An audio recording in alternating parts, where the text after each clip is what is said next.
Hi, everyone. Welcome back to MusicWise. I'm Donato Cabrera, music director of the Las Vegas Philharmonic and the California Symphony. And today I am so honored to have someone who I've been wanting to talk with really in depth for so long. And we're so often in the same building, but he has an incredible job to undertake, and so do I. And we often meet backstage right as I walk out on to conduct a concert, or during intermission, a quick hello there, or a quick, great job there. And so now we finally, for better and for worse, we have time on our hands to talk to one another. And so I'd love for you all to help me welcome Myron Martin. Hi, Maestro. So happy to be here with you today. I'm so glad you have had the time to join us this afternoon. I feel sort of neglectful in not having seen along the way this really important fact that, and this is the reason why I reached out to you a couple of weeks ago, that it said somewhere in one of the recent, press things that you had studied voice, and this was what your degree was, undergraduate degree was in. And I thought, oh my gosh, how could we not have had this time together, this 6 years, and not just stole away to some quiet corner of a restaurant or bar and just talk about a shop in music. And so that's why I reached out, and this show that I started during these times has really been a wonderful chance for me and for the what I think my guests to just sort of talk about our journey to where we are now and how it relates to what we do. And in the case of you're now CEO and president of the Smith Center, and which is such an incredible institution and has so many components. And it may seem for some a big leap from an undergraduate degree in music, but I know, and that the discipline of being a musician actually sets you up quite well for a position that you have today. And so I want to talk about that journey from that moment, from your beginnings of and why you got into music and how you got to where you are today and what it means to be an artistic director. So, okay, Myron, where did you grow up? I grew up in Houston, Texas. My father was a petroleum geologist, and when I was 10 years old, he came home with a Hammond organ because he worked really hard, and he was a really serious guy. And some friends of his said, you don't play golf, you don't have a boat, you need to figure out something to relax with. And he picked a Hammond organ. And little did he know. Little did he know. And I took to it, and that's kind of my first introduction to music, really. Did you as a family, or did you catch him listening to the radio, listening to music? Was music part of his life before the instrument was purchased? Yeah, absolutely. As a matter of fact, even before then, so I don't know, I may have been 8 years old. I remember him taking me to see Lionel Hampton, vibraphonist in a jazz club in Houston. I was a little kid. How he got me in there, I have no idea. But I still have these vivid images of live music. And so many other times that he would take me to hear music, and of course he'd play it around the house. It was an important part of my growing up. So you started taking lessons and he did as well. Yes, absolutely. And so you guys were sort of fighting for time on the organ every week to practice for the lessons, I take it. for the lessons and beyond. I mean, I remember there were days that I probably spent 12 or 14 hours on that bench just because, I loved it so much. So by the time you got to middle school or high school, did you start taking music as an elective, choir or band or orchestra? What was that like? Yeah, so music was in my blood.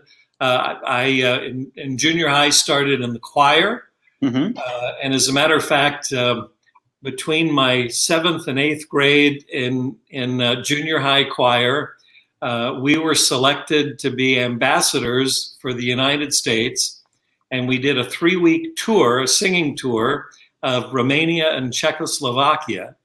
Whoa. Yeah. Behind the Iron Curtain. Behind the Iron Curtain, greeted by soldiers with machine guns, but we loved every moment of it. And again, just a memory I'll never forget. I think it's important to mention, and it's still the case to this day, and you can talk about this more than I can, that Texas, the state of Texas, is known throughout the country for its music education programs. The high school music education is really, I mean, you go to Houston, Dallas, throughout the state, and these districts have these incredible band programs, incredible choir programs, orchestra programs that sort of feed into the conservatories around the country still to this day. Was that the case with your school? It was, and while we're talking about schools, I have to tell you, Donato, that I've spent a lot of time here in this dark period of coronavirus, kind of listening to the debate about what we should do with our school kids in our school district for the next semester and the next, academic year, and some of the choices that may get made just in an effort to get through this terrible time may lead to less experience with band, orchestra, and choir and theater programs. And I'm not here today to advocate for anything, because I think the Clark County School District's doing a really great job of figuring it out. Mm-hmm. But I worry that some kids go to school because of band or orchestra. Some kids stay in school because of their love for the choir or for the theater, and I don't want to see those programs go away. Our school district here in Las Vegas does a good job with all of those things, but if we go to a 4-class schedule for high school, it means that some of these programs may suffer, and so it's important that you and I, as advocates for the arts, make sure that our parents and our friends know that this is what's happening behind the scenes. And it could be a tough year for the very things that you're saying were my motivating factors growing up. I want the same thing for our kids. And I'm specifically a product of Nevada's state music education programs, starting here in Las Vegas, and then in Washoe County, the school district. Both school districts still to this day have incredibly important and prominent music education programs that we almost take for granted. And believe me, coming from having lived in the Bay Area and then before that New York City, I can tell you firsthand that our music education programs here in Clark County and elsewhere in the state can compete at that level around the country, and often are far superior. And so you're absolutely right. And I think I can't imagine not having had music when I was in middle school. It's what kept me engaged. Yes. And I think it was the same for you. The same for me. Yeah, and I look at some of these teachers that we have. The Smith Center does an annual award show for public school teachers called the Heart of Education Awards. And this isn't about arts teachers. This is about all kinds of teachers. And we've honored coaches and ROTC directors and all kinds of people. But as you read the applications and as you are looking for those teachers who go above and beyond, it's easy to see how music, theater, band, orchestra, choir, these teachers really do make a difference in people's lives, and they go above and beyond every single day. So now's a perfect time for us to thank them for the work that they do, and for all of us to know that we're going to get through this this pandemic, and one day we're going to get to a place where, people in the choir can actually sing again, right? And woodwind players can play in a room with other musicians, and they don't have to be quarantined someplace, right? Yes, without a doubt, that's going to happen. Was there that one teacher for you that kept you going? Was it that thought, I want to be like that?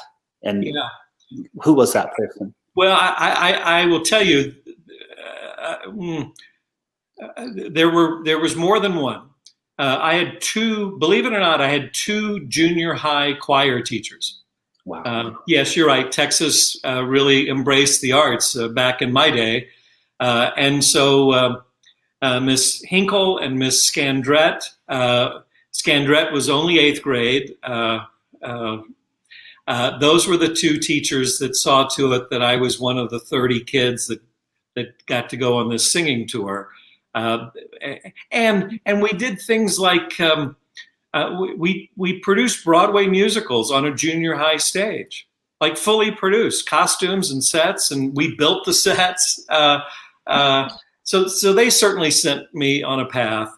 And then Coloma Lafferty, my high school choir teacher, who we lost just a couple of years ago, was one of those dedicated human beings that I don't, other than her church life that we knew about, I don't know that she did much other than taking care of her choir students. We worked throughout the year, and we worked after school, and she had all the time in the world for us. And it was thanks to her that my first choral composition as a freshman at North Texas was premiered at my high school choir. So you were also composing. Oh gosh, I some might say decomposing. But that's really special, because I can tell you from my background, my high school band director is still with us. He taught at Reed High School in Sparks, Nevada, and it was more than just band. It was the whole my whole life, and the community of friends emanated from those fellow students in the class in that class. In band, and he fostered that. It was this wonderful collection of young people that still to this day most of us are in touch with one another. I would assume it's the case with you, right?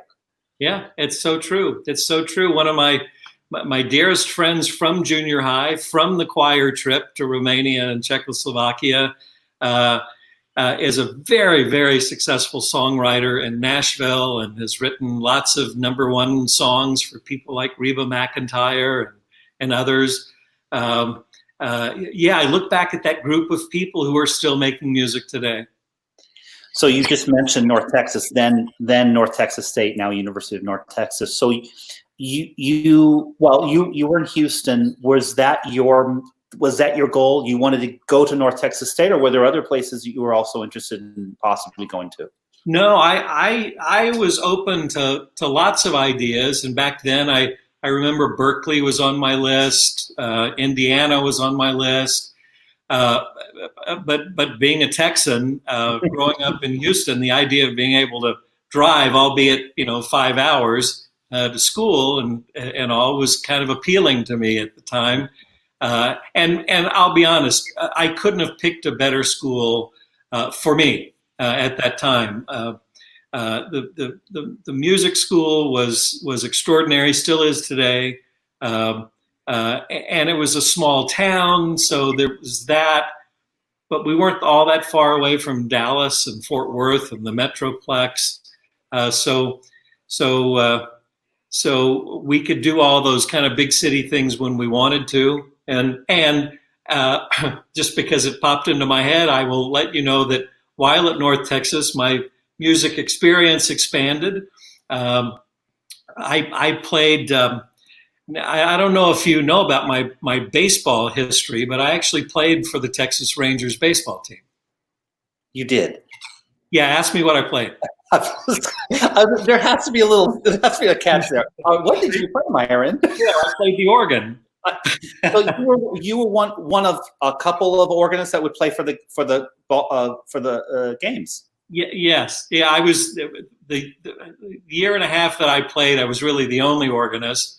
And you know, I was a baseball fan, and again, by then I could drive from Denton to Arlington and play the game and drive back, no big deal. And I could bring a couple of friends because I had my own little box. Right.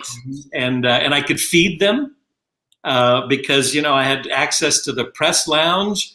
It was a really good thing to be in college and to be able to feed your friends. So this is fascinating because, you know, that is a very niche, as you know so well, that's such a niche, wonderful, and they're famous organists at certain ballparks. And it's sort of like your role is such a dramatic one because you can control sort of the engagement of the audience in the ballpark, get them going. If it's a little bit of a lull, the pitcher's having an issue, or the batter's up and he struck out the first time, you got to rile them up to, you know, the leadoff hitter. Are there some particular games that you remember thinking that you had an active role in sort of engaging the team to do better? Oh yeah, especially when you get into the playoffs, it's a big deal. And at that point, you know, you're meeting with the network, the television network, and you're meeting with all kinds of people who are telling you what to do and what not to do, and when to do it and when not to do it. Everything's kind of on a particular cue. But yeah, listen, to be in college and to have that kind of experience was something that you were big man. You were the big man on campus with that job. Wow. Yeah, sure. So North Texas State, it's particularly it is, as you say, first of all, just a wonderful school of music all around. All right. But it is particularly known around the world for its jazz program. And at that time, I would venture to say that the jazz band program at North Texas State was really the only place, if you wanted to have the top level experience of playing in a jazz band, the 1 o'clock jazz band at North Texas State, meaning the band that met right after lunch at 1 p.m. was, if you hear recordings throughout the time, from the 60s, 70s, 80s to today, there really isn't a professional jazz band that sounds any better. I mean, it's as good as it can get. And there are so many famous musicians who have been in that 1 o'clock jazz band. What was that like being at that school with that sort of international renown? We talked about this before the broadcast started. Stan Kenton, when he passed, his archives now are housed at North Texas State. All of his incredible arrangements are there. What was that like for you? Well, it was a lot of things, the first word that pops into my head is humbling. In high school, I won all the talent shows. Right, I won the citywide talent show. I thought I was a pretty good musician, and I got to North Texas, and on day one, I realized I wasn't so good. Right, I mean, I was okay, and then the 1 o'clock lab band, I think the year before I started, won a Grammy Award. First university ensemble to win a Grammy like that. And I saw this guy, Lyle Mays, who was on that record, a piano player, uh, playing this music. And I watched him in absolute awe. And I realized a lot of things. I realized what good really was, and it was him, not me. And I also realized that his hands were like twice the size of mine. Like he could reach 13ths. I had to stretch to reach ninths. Mm-hmm, mm-hmm. And my one realization was that I could never practice my way to bigger hands. It's true. Right. And in that case, it mattered. Yeah. And so it's interesting. I followed my music career. It was really important to me. But I also started having nightmares that I was 60 years old and playing the piano in a Holiday Inn lounge and never really making it. And that caused me to think about my childhood and kind of growing up. I was known as the neighborhood entrepreneur. I was always finding a way to sell you something. I would pick pine cones out of people's yards, take them home, sprinkle a little glue and glitter on them, take them back to the people I got them from, and sell them back. So I was always selling things, and so as I kind of looked at my life at 19 years old or something, and realized that I would always be involved in music, but I would always know that there were a lot of people who were better musicians than I, and I had a hard time reconciling that, and so taking the musician in me and the entrepreneur in me, I decided to go back and get a second degree in business administration. Right away. Did you? That I have to say that's not very common from people of that age, and it's no condemnation of a 19-year-old, 20-year-old for not having the that sort of self-reflection, the ability to self-reflect, because that's just not generally part of their makeup, and that's okay. But you had that, and I'm curious. You said it was difficult to reconcile, but at the same time, you still made that decision. Was it something that reconciliation that just happened, or did it take some years to sort of mend? Yeah, it evolved. It evolved. Because listen, throughout it all, I still held out hope that I was good enough that I could certainly make a living as a musician. But no, so it evolved, and I graduated with my degree in music, and I immediately went to work for the Baldwin Piano Company, where I had been a demonstrator as a 14-year-old kid. They'd send me around different places to play little concerts, and so I had a relationship with them. And when I'm getting ready to graduate, they're the only company I called, and I said, I'm about to graduate, and I've always loved working for Baldwin, and I think I'd like to do that when I finish. And they said, well, done. We'll find a place for you. And they did. And the day I graduated, I moved to Atlanta, Georgia, and then a few other cities along the way. But and I didn't have my MBA at that point, but I already kind of blended the music and business together. And so having the idea of, okay, I have these skills, I can sell things, I can make music, but then to decide to get an MBA, how did you? What was that decision? Where did you go? Did you feel like it was the right choice at the right time? Yeah. So my career with Baldwin started in Atlanta.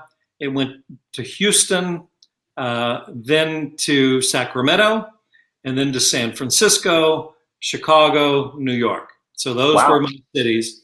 And so when I'm in the Bay Area is when I made the decision to go back and get an MBA.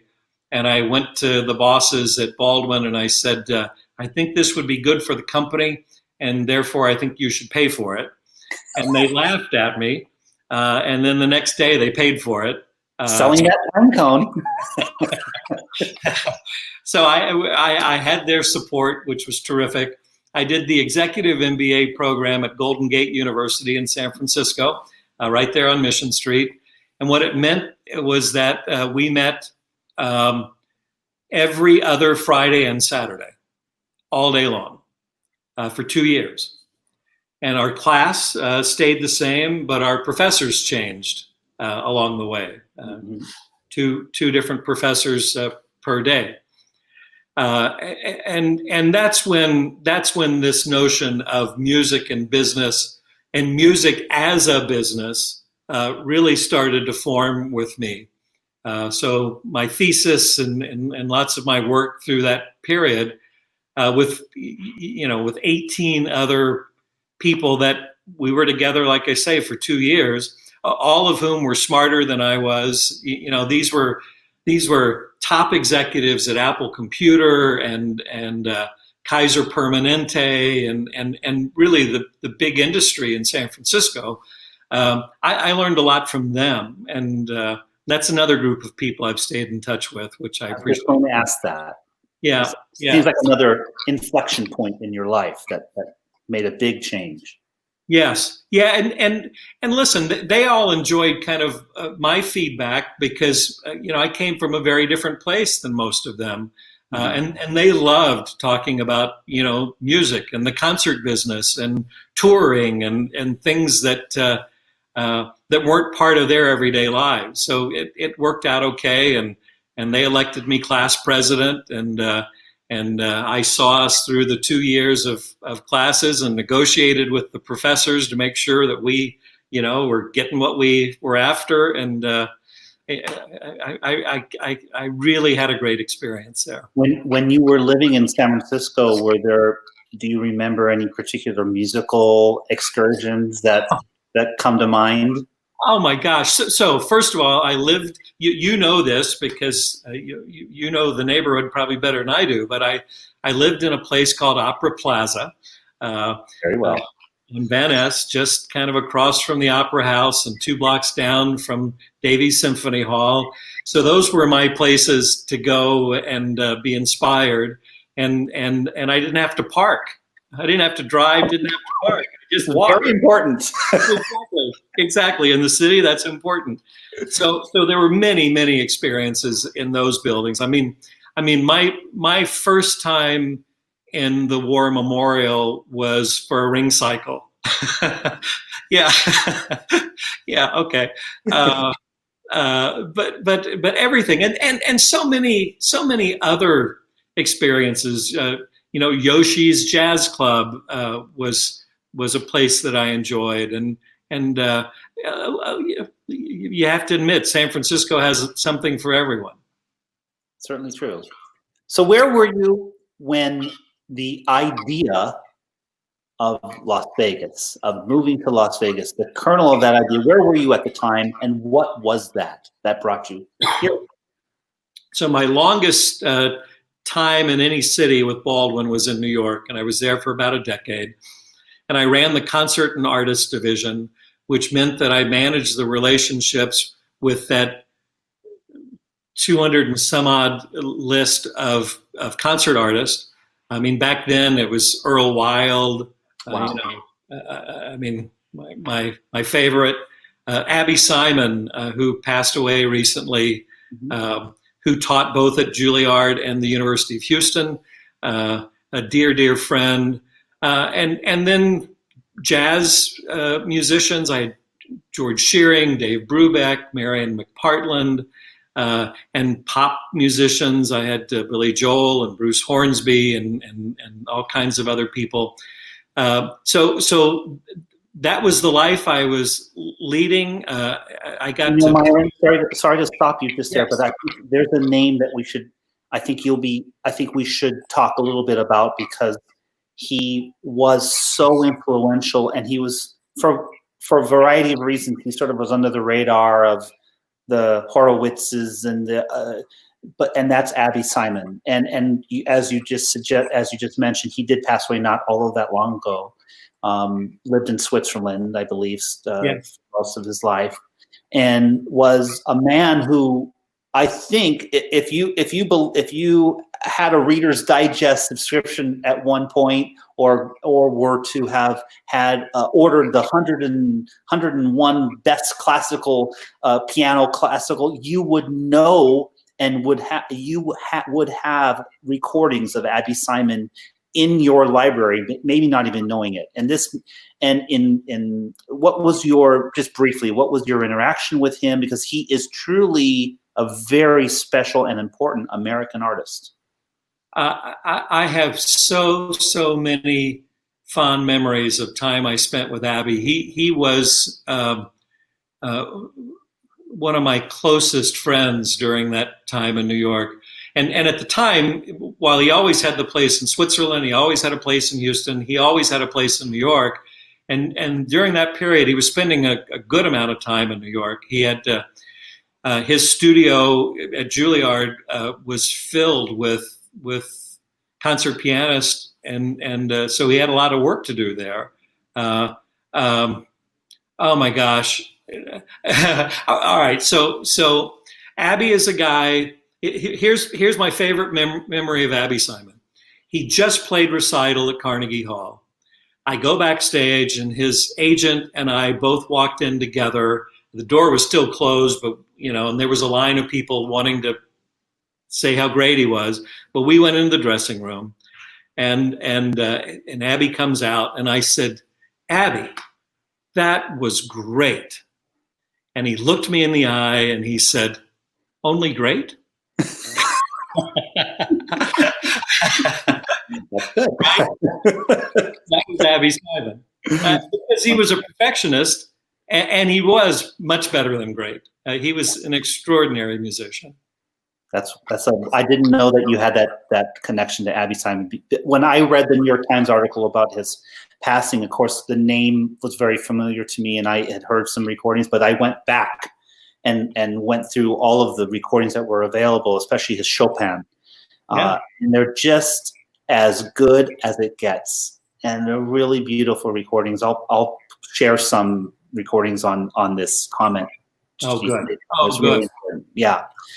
Okay, sorry to interrupt. So you were in New York at the time. Yeah, and while you're putting up recordings, we should put up some of Earl Wild's vast catalog. His romantic repertoire is unmatched in my. And of all the pianists, when I think of Earl Wild, I think of ease. What's nearly impossible for almost everyone else, he just made it look like it was no problem. Yes. He walked into. I don't know if I should tell. Yeah, he walked into my office one day, and without hello or without anything else, he walked in and he said, "Myron, what's the difference between a spruce and a fir?" I went, "I don't know. Well, what's the difference between a spruce and a fir?" And he looked right at me and he said, "Well, this is a spruce and this is a fir." I don't know. Knowing of Earl Wild, knowing him in the way he would do that would have been perfect. Perfect joke for him to tell. That's one. Okay, so yes, yeah. So you're in New York.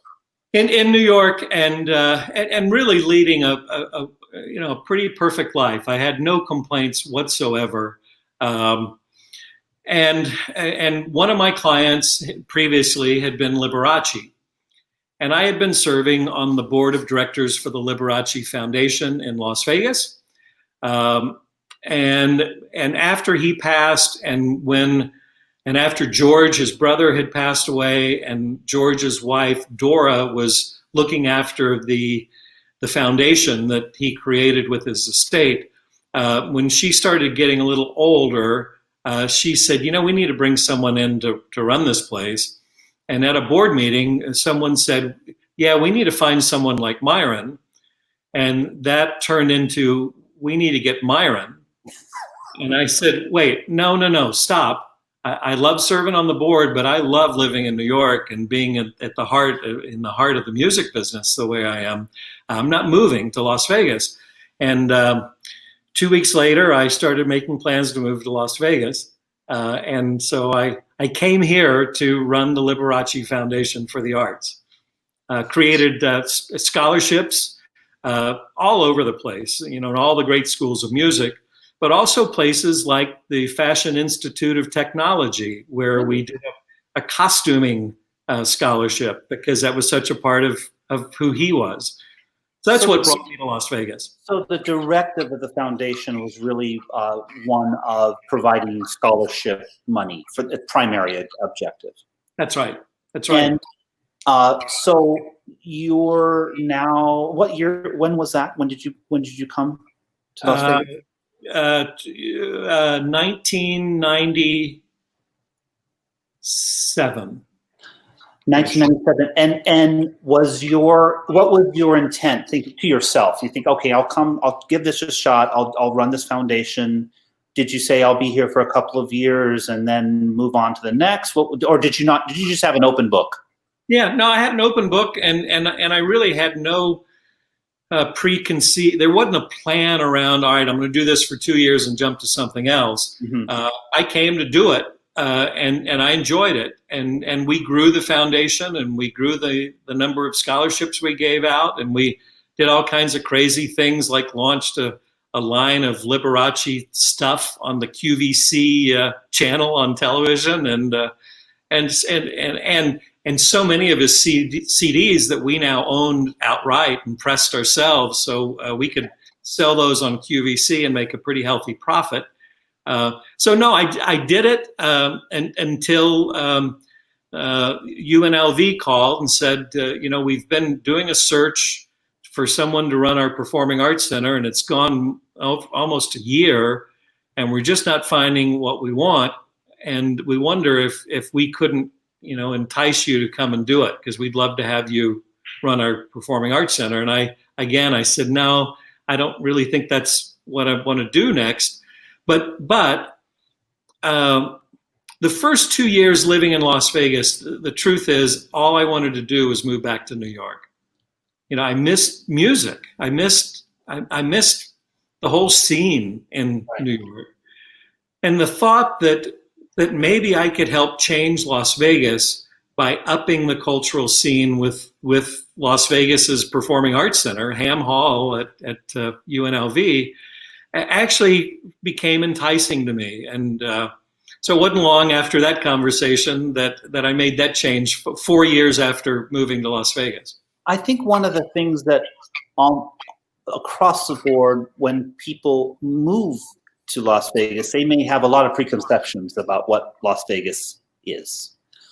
But when one starts living here and meeting the people that live here, the performers that are here full time, and the community that is sort of the ring around the Strip and the thing that people know of Las Vegas outside of Las Vegas, you realize there's a community here that is so welcoming, that is such so full of heart. And yes, New York, as I lived in New York City and also San Francisco, and those are wonderful places. There's no doubt about that. We all know that. But I think there's a sense of community here that is not as readily apparent in those other places. And you become one has the potential of making a big difference in a community like Las Vegas. So I have a feeling that during those 4 years of the Liberace, I think maybe so moving anywhere. When I moved to San Francisco from New York, I couldn't wait to move back to New York City, and that I just so it's natural, right? Yeah. But I think over those course of 4 years, you would say that you started to become part of this incredible, lovely fabric. Well, that's exactly right, and it's also true that this is a city where you can get things done. That if you're not kind of fifth generation wealth, like in some cities, you don't get noticed. Here, if you have a good idea and you're willing to put the work behind it, people will support you. And I loved the time at UNLV. We grew the program there and presented more and more concerts, and I brought the New York Philharmonic, I brought the Israel Phil, I brought some pretty good bands to town back then, and people like Gregory Hines, before he passed away, made his Las Vegas debut at Artemis Ham Hall. And I just love that we've been able to do some things like that along the way. So at about, and I might have the timeline slightly off, but I had a wonderful lunch, extended lunch, as we all do with Don Snyder, not too long ago. And at about the same time that you moved to Las Vegas, there was this idea that was generating with a bunch of community leaders, one of them, about a performing arts center for the city. At what point did you become aware of this idea and get on that boat? Very early on. Mm-hmm. Don and Dr. Keith Bowman and oh my gosh, Scott McTaggart and Nancy Housels. There was a core group of people who were exploring the idea of what a world-class performing arts center might mean in Las Vegas, because it wasn't defined. And so early kind of in those conversations, Don and Keith called and said, "You want to volunteer and come and help us?" And I said, "Of course." I was at UNLV at the time. So this group has been on this ride for over 20 years now. Here in the 8th year of the Smith Center being open, you think 20 years, it means that there was at least a dozen years that we were at this before we opened the Smith Center. Yeah, I think back to those days, and everybody told us, that's a great idea, but it's not going to happen, or that, you guys are off on a really great mission, but don't ask me for money, right? I mean, there were 100 different variations of no that we were hearing back then. And I'm glad you got to have that lunch with Don, because in my mind, he's not only the single smartest guy in Las Vegas, but he knows how to get things done like nobody else. And he's willing to put not only his time and his effort, and I mean, he digs into these topics, but his money behind things that he believes in. And he and his wife, Dee, were the first $1 million donors to the Smith Center at a time when we had no idea if this thing would ever make it. And I think that says the world about him. In the creation of a new space, be it a performing arts center or an opera house or a museum, it really is there are almost too many variables. Almost too many potential design, what needs to be in this, what needs to be in a performing arts center for Las Vegas. I can only imagine, and we could probably have 7 shows about how that evolved over the years, over those dozen years. What were some of the key moments that I'm thinking in my mind? First of all, sort of the Art Deco, that idea that, we need to have this thing that sort of represents the Art Deco of Boulder Dam, Hoover Dam. When did that happen? And we need a cabaret. We need, a black box. We need a large, a theater with a pit that can you can do an opera in. Those are sort of key moments in my mind, looking back now as someone who came in after it was opened. When did those happen along the way? So let me back up just a little bit and say that the Smith Center is here today because of the Donald W. Reynolds Foundation. Talk about people who put their money where our mouths were. They stepped up in a big way. We owe them. John told me that story of how that yes happened. That was a great story. Yeah, and you're right. That's one episode alone just to tell that story. So we won't. But that was important. The city and the county and the state, all three had to get together in a way to help do their part. And there's this tax on rental cars for tourists who come into Las Vegas that helped to fund the initial funding of the Smith Center. So a lot of things happened. People voted for things unanimously, even in election years, because they knew how important this project was. So to get to your question about kind of architecture and programmatic elements of what do we need, we started by looking at a whole bunch of successful performing arts centers, kind of comparing what they had and what they didn't have. We started looking at architects who were responsible for some of the best. We hired the architect. We hired David M. Schwartz out of Washington, D.C., and with the architect and the acoustician, acoustics out of Connecticut, and our theater planners, Fisher Dax, we started taking trips. And we started at Carnegie Hall. Who was we? Who was this group of people? It was this group. It was the architect, the theater designer, and the acoustician. And then there was a small group of us as the owners, Don and I and Richard Plaster and a couple of others who went on the early trips to try to make sense of what the Smith Center really needed to be.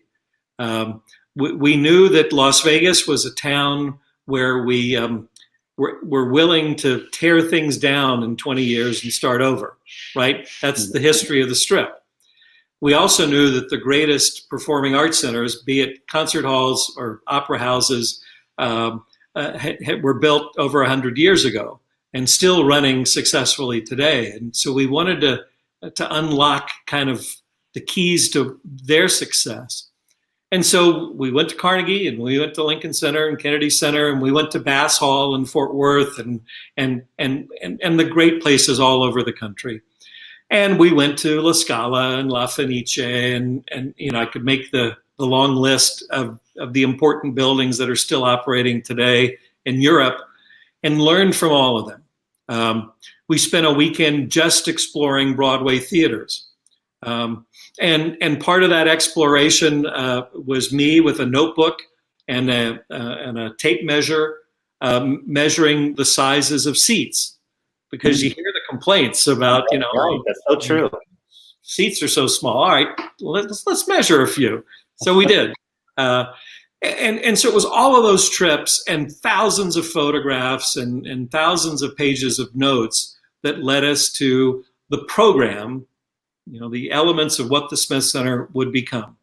We knew that we needed a large hall, and some of our friends in the classical music world were advocating for something no larger than 1,800 seats, because the thinking back then was more than 1,800 seats, you run the risk of compromising acoustics. Then we had our Broadway partners, who we knew would be the 800-pound gorilla in terms of ticket sales, saying it can't be any smaller than 2,200 seats, because we can't make money on a show if you don't have at least that many, and we like much more than that. And ironically, we ended at 2,050, right in the middle. And with the help of acoustics and frankly, their insistence on some design elements to make sure that we had the acoustics that they promised us. When we started the project, I said to Paul Scarborough from Acoustics that we had to be at a level of Carnegie Hall or better. That's a tall for a brand new building. And just to for people to know a little bit about a performing arts center has to sort of be good at many different things, and it's challenging to have a hall where an orchestra can play without any electronic aid to sound good, and then the next night to have a Broadway show where everyone potentially mic'd, that sort of those two things are entirely different concepts, and what might be good for one is a disaster for the other, and vice versa.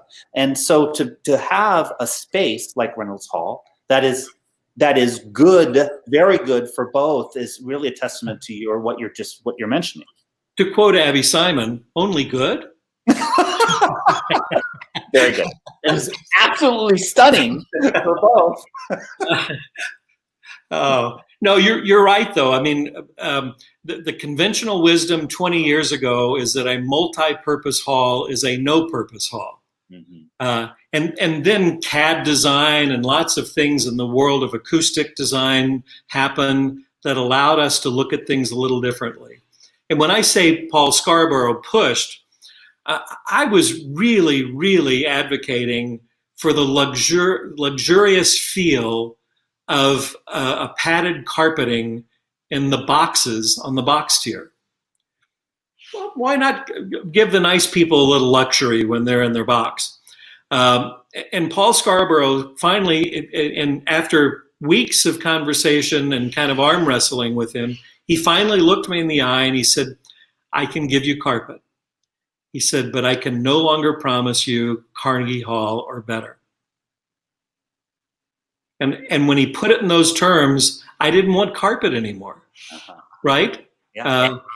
And we ended up designing this beautiful terrazzo that has texture and color that people love.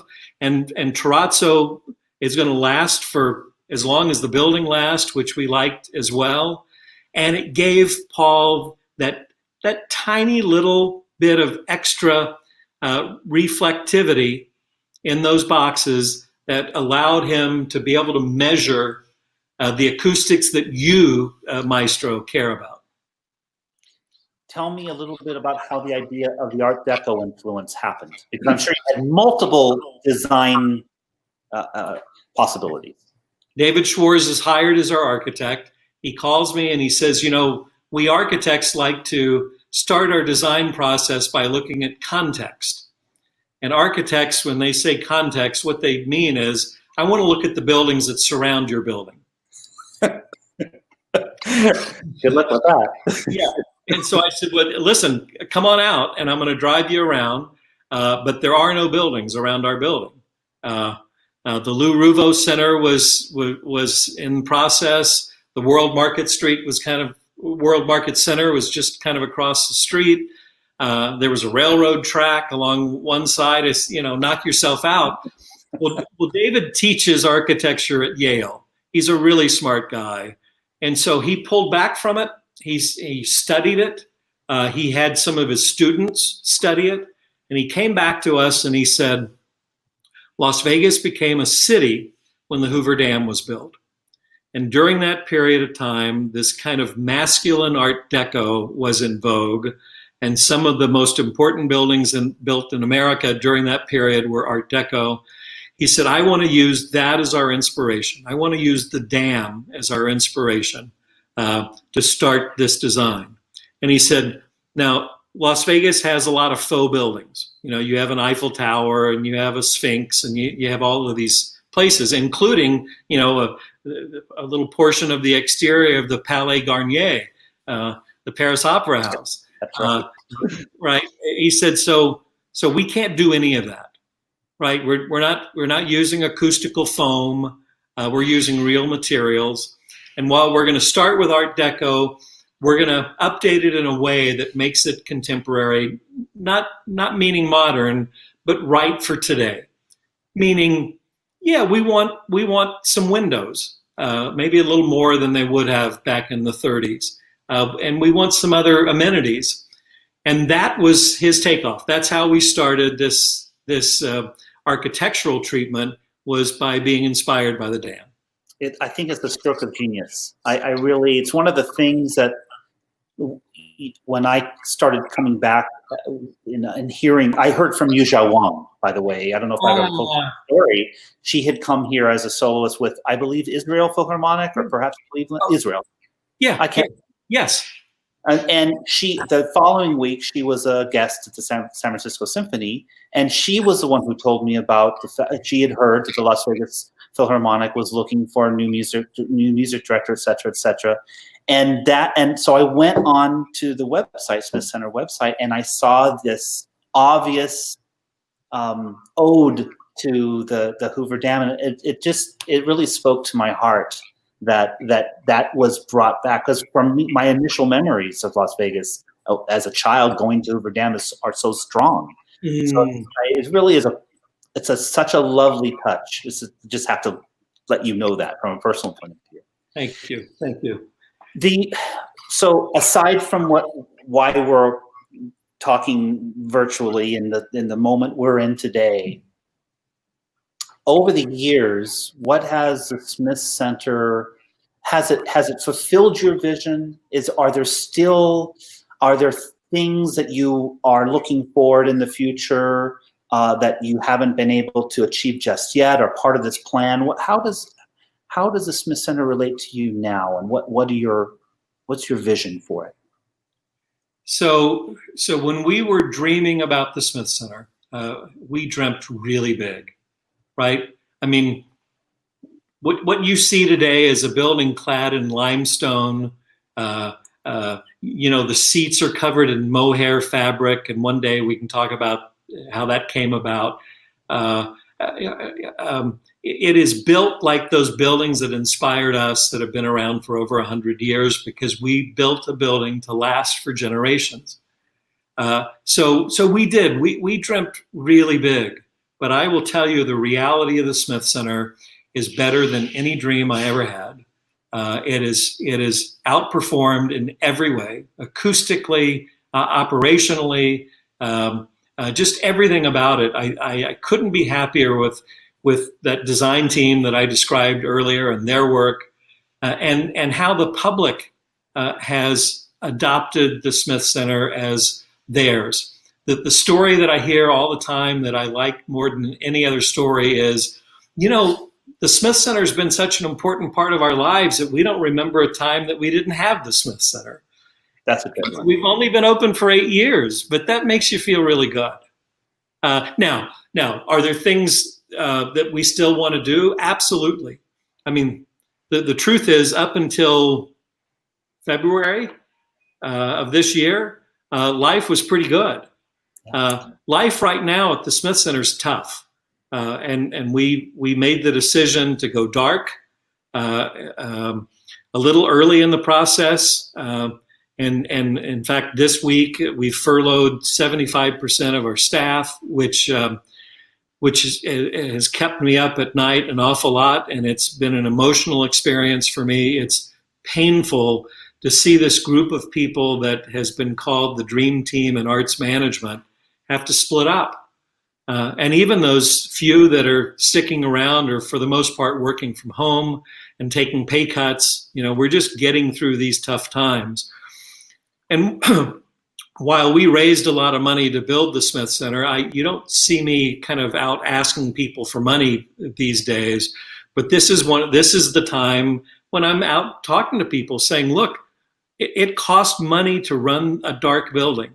We still have to pay the electric bills, and we still have security and engineering and people that we have to depend on, and we have no revenue coming in. And so we're on this road to recovery, this road to sustain, to reopen the Smith Center. And so we're asking people who are regular attendees and people who may not have been to the Smith Center yet to pitch in a couple of bucks and help us get to opening night.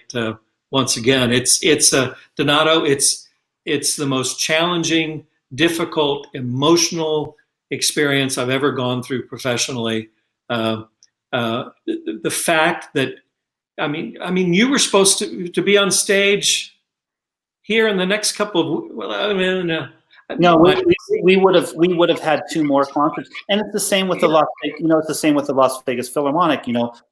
Does an orchestra exist when it's not on stage? Of course it exists. We have a wonderful staff, full-time staff, just like the Smith Center, who are working around the clock trying to re-envision what a philharmonic is Yes. during these times, and just to think that, well, they aren't doing anything at the moment. Well, of course, we're trying to reach out to our community, stay engaged like you, and